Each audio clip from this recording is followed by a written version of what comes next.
বাহিরে বৃষ্টি পড়ছে। আমার কেন যেন গাছ লাগাতে ভীষণ ভালো লাগে ইদানিং। এই যে পুঁইশাকের যে অংশটা, এই যে পুঁইশাকের যে ডাঁটা বড়, একদম নিচের অংশটা কেটে এখানে লাগিয়ে দিয়েছি। জানি না হয় কিনা শাক। আবার এই যে এগুলো হচ্ছে যে ধনে পাতা, নর্মাল যে ধনে পাতা কেটে শিকড়টা লাগিয়ে দিয়েছি। হয় কিনা আমার ঠিক জানা নেই।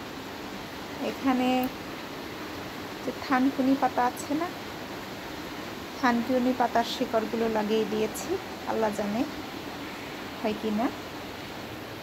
এখানে এই যে পুঁইশাকের যে ডাঁটা সেটা আমি লাগিয়ে দিয়েছি। যদি হয় শাক হয়, পাতা ধরে, তাহলে ইনশাল্লাহ আবার ভিডিও করে দেখাবো।